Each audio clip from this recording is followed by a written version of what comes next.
안녕하십니까. 저는 세종응급의료지원센터의 우승이라고 합니다. 작년에 이어서 저희가 대전이랑 합동으로 워크숍을 수행을 하는 게 올해가 2회차입니다. 그래서 좀 많이 뜻깊게 생각하고 자리를 함께하게 됐습니다. 개인적으로 점심시간 이후에 발표하는 거에 대해서 굉장히 부담을 많이 갖고 있는데요. 최대한 덜 지루하게 내용이 좀 진행이 됐으면 좋겠다는 생각으로 발표를 진행을 해보겠습니다. 저희가 발표한 주제는 개요부터 향후 추진 계획까지 내용을 좀 준비를 해봤습니다. 아까 대전응급의료지원센터에서 발표를 진행하셨던 내용 중에 좀 겹치는 내용들이 있기 때문에 저희가 좀 해당하는 내용들을 좀 스킵을 하면서 빠르게 진행을 해보겠습니다. 저희 일단 응급의료지원센터에서 저희 세종응급의료지원센터는 전국 17개 지원센터 중에 가장 마지막에 개소를 하게끔 됐습니다. 현재 지금 저희 유승센터장님을 포함한 인력 4명이 함께 근무를 진행을 하고 있습니다. 대부분 저희 모든 그 지자체에서 운영하고 있는 응급의료 지원센터들이 마찬가지겠지만 저희 역시도 위탁 사업들을 수행을 하고 있는데요. 2024년에 저희가 세종응급의료 지원단이라고 하는 그 지원단 사업을 위탁을 받게 되면서 기존에 운영을 하고 있었던 네트워크 구축 사업과 그리고 재난의료 대응체계 구축 사업 그리고 응급의료 지원단 운영 사업 총 3가지의 사업을 운영을 하고 있습니다. 다음은 지역응급의료 시행계획입니다. 현재 지금 저희가 응급의료에 관한 법률에 따라서 연일의 응급의료 시행계획을 수립을 하고 연간 이제 응급의료지원센터에서 어떠한 계획을 세워서 어떻게 운영을 하겠다라는 기타 등등의 내용들을 담아서 이렇게 심의를 받고 있습니다. 현재 지금 저희는 현장 이송 단계, 그리고 병원 단계, 그리고 응급의료 기반 단계, 재난의료 대비 대응 단계 이렇게 4단계로 구분을 해서 주요 계획을 수립을 하고 해당하는 지표에 따라서 저희들이 주요 실적과 해당하는 사업에 대한 수행 계획을 수립을 해서 운영을 하고 있습니다. 세종시 같은 경우는 총 이제 9개의 면과 1개의 읍 그리고 법정 14개의 동이 운영이 되고 있는데요. 실질적으로 저희가 유인수 교수님께서 발표를 해주셨던 내용들처럼 세종시 같은 경우는 전국에서 유일하게 권역응급의료센터와 상급종합병원이 부재한 지역이기 때문에 부득이하게 중증응급 환자가 발생했을 때 인접 지역으로 관에 유출될 수밖에 없는 그런 지역적인 환경을 갖고 있습니다. 그래서 저희들은 현재 지금 천안 지역과 인접해 있는 북부 권역 그리고 충주 권역과 인접해 있는 동부 그리고 대전 권역과 인접해 있는 남부 권역 이렇게 3개 권역으로 구분을 해서 사업을 운영을 수립을 하고 있습니다. 연도별로 저희가 추이를 분석하기 위해서 이렇게 주요 지표를 구성을 해갖고 현재 가장 중점적으로 보고 있는 지표 같은 경우는 관내 수용률과 그리고 중증응급 환자가 발생을 했을 때 최종 치료까지의 소요 시간을 보고 있습니다. 다음은 저희가 법정 업무로 세종응급의료지원센터에서 연간으로 수행하고 있는 사업 계획을 좀 정리를 해왔습니다. 첫 번째는 응급의료 자원정보 현황 관리인데요. 저희들이 갖고 있는 법정 업무들 중에서 구급차와 그리고 해당하는 응급의료기관의 인력 현황 그리고 AED와 해당하는 기타 등등의 정보를 저희가 분기별로 정리해서 해당하는 자원 정보를 수립을 하고 있습니다. 세종시에서 가장 좀 중점적으로 보고 있는 사업 중에 하나는 이제 자동심장 충격기 사업을 가장 좀 중점적으로 보고 있습니다. 앞서 장한석 팀장님께서 소개를 좀 간단하게 해주셨는데 저희 역시도 이제 그 지역 내에서 AED가 어떻게 관리가 되고 있고 AED에 대한 정보를 어떻게 구축을 하고 있는지에 대한 좀 정보를 수립하기 위해서 연간 계획을 수립해서 운영을 하고 있습니다. 이런 식으로 저희가 9개 지역의 지금 연합을 해갖고 해당하는 현황 분석 데이터를 지금 환류해서 보내고 있고요. 이런 식으로 전월 대비 현월 AED에 대한 중점 데이터가 어떻게 변화하고 있고 어떤 부분을 저희가 중점적으로 개선을 해야 되는지 그런 기타 등등의 정보들을 가지고 있습니다.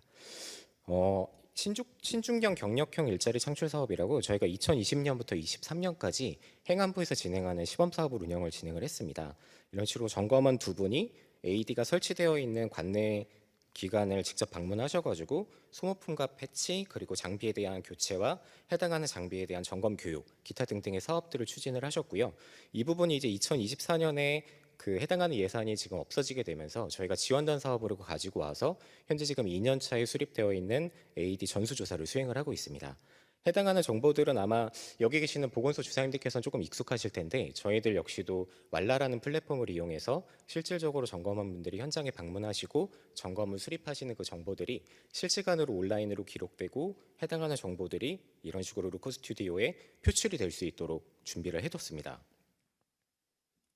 여기 보시면은 지금 해당하는 분포도에 따른 포괄도가 AED가 설치되어 있는 지역이 많을수록 붉은색으로 표시가 되고요. AED가 설치되어 있는 지역이 적을수록 초록색으로 표시가 되고 있습니다. 대체로 보시면은 신도심과 조치원 읍 쪽에 많이 설치가 되어 있는 것을 볼 수가 있습니다. 이런 식으로 점검 현황을 실시간으로 볼 수 있도록 데이터들을 정립을 하고 있고요. 관리 점검 매뉴얼을 저희가 연도마다 배포를 해서 가능하면은 그 자가 점검률을 좀 올릴 수 있는 방안을 계속해서 수립을 하고 있습니다. 이런 식으로 튜토리얼 가이드도 함께 배포를 하고 있고요. 해당하는 지역사회 안내 물품을 좀 제작 진행해서 저희들이 올해 이제 법률이 개정되게 되면서 한 달에 한 번씩 월별 점검을 진행해야 되는 부분과 안내판, 표지판 부착, 해당하는 법령 등이 시행되는 부분들을 계속해서 좀 인지하실 수 있도록 해당하는 홍보물 역시도 배포를 좀 진행을 하고 있습니다. 저희가 작년에도 한번 소개를 드렸었는데 가능하면 저희들이 수행하고 있는 사업들은 지표화해서 저희가 연도별로 추이가 어떻게 변화되고 있고 우리가 수행하고 있는 사업들에 대한 결과가 오롯이 지역에 반영이 되고 있는지 그리고 그 해당하는 사업들이 정말로 효율적으로 활용이 되고 있는지를 좀 지켜보기 위해서 중점 지표를 수립을 하고 그에 대한 연도별 추이를 좀 지켜보고 있습니다. 해당하는 지표에서는 저희가 자가 점검률을 아무래도 좀 가장 높이고 싶은 지표로 삼고 있는데요. 대체적으로 좀 오르는 폭은 좀 적지만 그래도 연도별로 꾸준히 조금 오르고 내리고 하는 것을 반복하는 것을 좀 볼 수가 있습니다. 구급차 같은 경우는 타 지역에 대비해서 저희 같은 경우는 워낙 적은 숫자의 구급차가 다 구비가 되어 있기 때문에 실질적으로 민간이송 업체도 한 개의 업체가 구성이 되어 있습니다. 그래서 좀 아무래도 타 지역에 대비해서 좀 갈등 요소가 적고 점검을 수행하는데 좀 어려움이 없이 그렇게 수행을 하고 있는 상태입니다. 의학기관 역시도 저희 세종시 안에서는 606개의 의학업소가 지금 개소를 하고 있는데요. 저희들은 지금 실제 가능하면은 그 명절 비상 진료 전에 연일의 자가 점검에 대한 부분을 전수조사를 진행을 하고 있는데 이 부분들을 의학기관들이 직접 시스템에 접속해서 조금 효율적으로 점검이 수행될 수 있는 체계를 마련하려고 좀 노력을 많이 하고 있습니다. 그래서 저희들이 관리 점검에 대한 매뉴얼을 배포를 해갖고 의학기관들이 스스로 정보가 변경이 됐을 때 저희 시스템에 접속하셔가지고 해당하는 정보들을 스스로 갱신할 수 있도록 그런 부분들을 독려를 하고 있습니다. 근데 현재 아시다시피 보건의료 심각 단계가 지속이 되고 있기 때문에 해당하는 부분들 역시 지금 멈춰 있는 상태고 비상진료 시스템이 운영이 종료되는 그 시점부터 한 번 더 다시 한번 홍보 활동이 지속이 될 계획을 수립을 하고 있습니다. 다가오는 추석 명절 비상진료 때는 당연히 비상진료 시스템을 그대로 이어서 지금 현재 운영을 할 계획을 수립을 하고 있습니다. 가장 좀 어려웠던 점은 이제 의학기관 같은 경우가 그 자발갱신을 하는데 참여율이 굉장히 좀 저조한 편입니다. 그리고 약국 같은 경우도 명절이나 이럴 때 역시도 저희들이 홍보 활동을 굉장히 좀 열심히는 하고 있는데 해당하는 부분들에 대한 지표가 좀 많이 개선되거나 좀 큰 폭으로 오르거나 하는 부분들이 좀 한계가 있어서 이런 부분들을 조금 앞으로 향후에 사업을 추진하는데 조금 더 좀 주의 깊게 진행을 해야겠다라고 생각하고 있는 부분입니다. 다음은 응급의료기관 업무 조정 및 지원입니다. 그 지역응급의료위원회 같은 경우는 세종시 역시도 법률로 제정이 되어 있기 때문에 연에 2번씩 이렇게 지역응급의료위원회를 진행을 하고 있습니다. 보통 상반기에는 지역응급의료 시행계획에 대한 심의를 진행을 하고 하반기 때는 응급의료 환자 응급환자 이송 지침에 대한 부분을 심의하는 계획을 수립을 하고 있습니다. 지금 아무래도 전국적으로 가장 그 중점적으로 좀 대두되고 있는 그런 항목 중에 하나가 지역응급의료 협의체라고 할 수 있을 텐데요. 응급 환자가 이제 적정 응급의료 기관을 찾기 위해서 응급의료 주요 유관기관들이 좀 모여서 현실적으로 좀 소통을 하고 해당하는 부분들에 대한 대책을 수립을 해봐라라는 부분이 골자라고 볼 수 있습니다. 저희 같은 경우는 그 2019년에 발생했었던 임산부 이제 사고 이후에 응급의료 이송협의체를 별도로 구성을 해서 운영을 하고 있었습니다.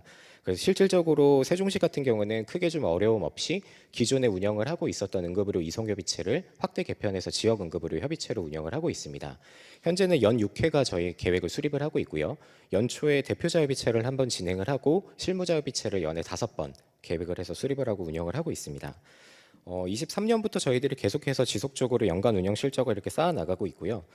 가장 중점적으로 좀 보고 있는 부분 같은 경우는 대체로 유관기관들이 모였을 때 서로 간에 힘들고 어려운 부분들이 가장 많다 보니까 좀 데이터 기반한 근거를 가지고 대화를 하지 않으면 실질적으로 개선이 되거나 어떤 부분이 문제라는 것들을 파악하는 데 좀 많은 어려움이 있습니다. 그래서 세종시 같은 경우는 이송협의체를 꾸렸던 2019년 그때 시점부터 지금까지 자체 데이터를 수집을 해서 이렇게 운영을 하고 있습니다.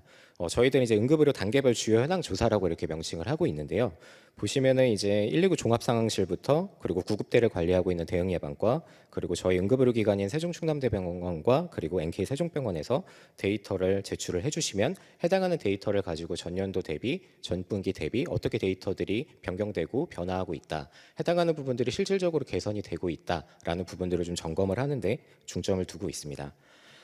지금 현재 보건의료 심각 단계가 지속이 되고 나서 좀 달라진 점이라고 한다면 기존까지 관내 수용률이 70% 선에서 유지되고 있던 그 항목들이 현재 지금 2분기 시점에서는 60%로 좀 떨어진 부분이 있다라는 부분들이 좀 있고요. 그만큼 관내 이송률은 더 늘어나고 있는 현실이다라는 부분을 좀 볼 수가 있습니다. 대체적으로 심정지 환자 같은 경우도 전년도 대비해서 좀 크게 늘어난 것을 볼 수가 있고요. 저희들이 목표로 두고 있는 거는 가장 받을 수 있는 환자들 같은 경우는 최대한 빠르게 신속하게 수용을 하고, 만약에 아예 관내에서 받을 수 없는 환자 같은 경우는 더욱더 빠르게 관내로 이송을 보낸다라는 것들을 좀 목표로 두고 있다라고 말씀을 드릴 수가 있겠습니다. 대체로 연령별 환원 같은 경우는 연도별로 크게 추이가 변화되지 않고 세종시 지역 특성에 따라서 광주 다음으로 전국에서 가장 젊은 도시라고 할 수 있기 때문에 유아 어린이들과 그리고 중장년층에 대한 인구층이 가장 많이 응급실을 이용을 하고 있다라고 볼 수가 있습니다.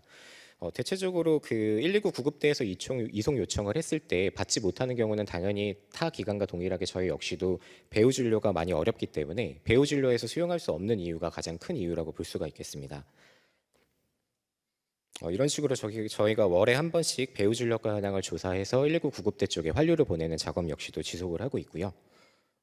가장 중점적으로 보고 있는 지표 같은 경우는 아무래도 관내 수용률과 심정지 환자가 가능한 관내 수용률이 어느 정도 일어나고 있는지, 그리고 부득이하게 관내로 이송됐다면 그 이송된 사례가 근거리 이송인지 아니면 실질적으로 관내 응급의료기관에 문제가 있어서 환자를 수용하지 못했는지, 이런 부분들을 구분해서 보고 있는 점을 중점적으로 보고 있습니다.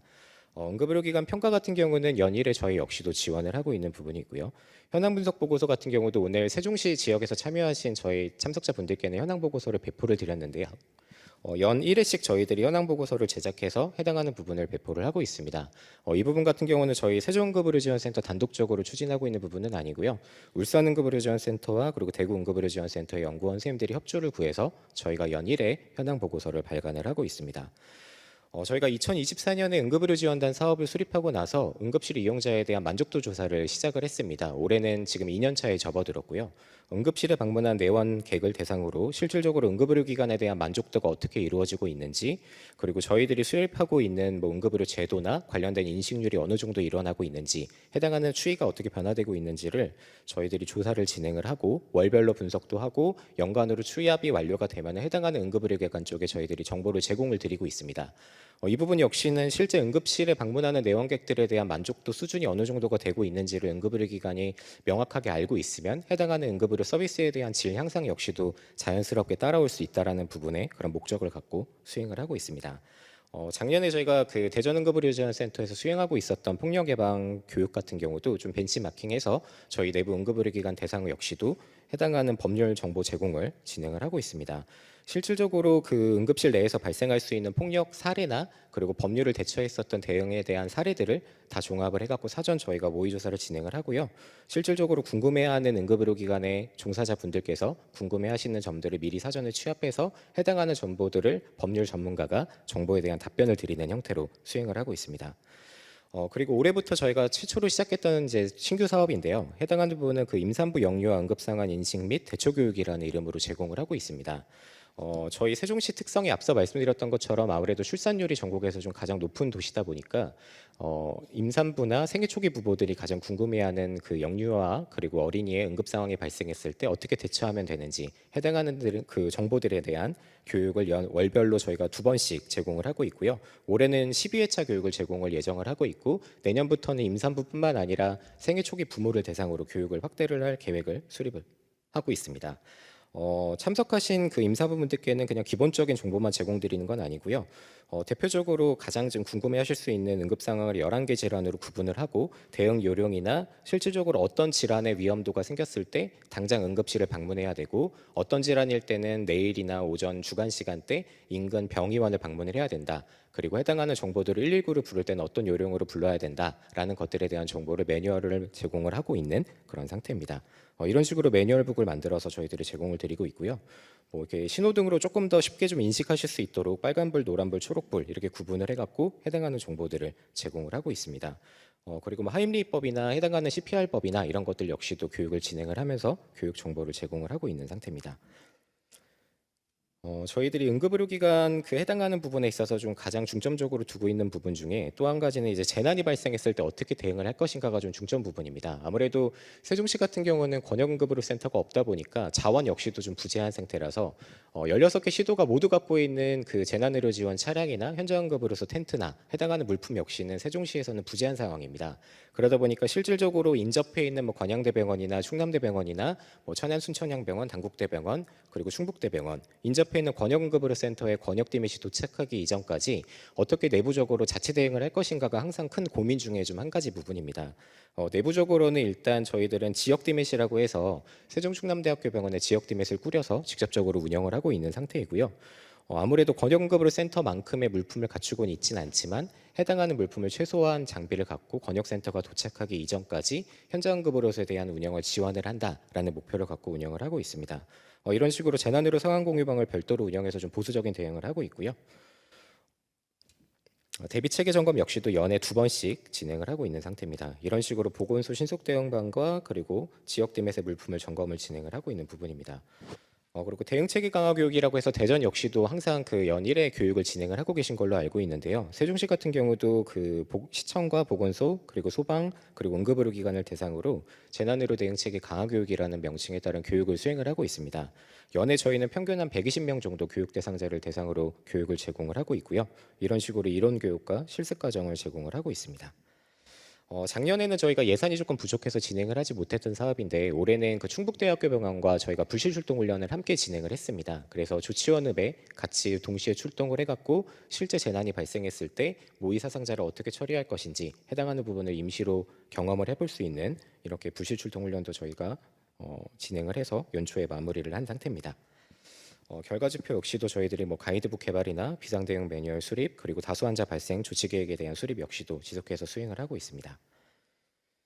향후 주요 추진 계획입니다. 저희들이 그 사실 대전과 함께 이렇게 협력해서 사업을 추진하고 있는 이유는 그 아무래도 세종시 자체가 진료생활권이 대전에 묶여 있기 때문입니다. 그래서 세종시 같은 경우는 계속해서 말씀드린 것처럼 관내에 상급종합병원이 없다 보니까 중증응급 환자가 발생을 했을 때 실질적으로 수용할 수 있는 부분이 굉장히 한계가 있을 수밖에 없습니다. 그래서 저희들이 앞으로는 그 계속해서 좀 요청을 드리고 있었던 부분이지만 좀 합동 자원조사를 통해서 실질적으로 응급 환자가 생겼을 때 좀 함께 수용할 수 있는 체계 마련이나 앞으로 함께 대응할 수 있는 방안들을 조금 더 고심 있게 대응을 했으면 좋겠다라는 좀 희망을 해봅니다.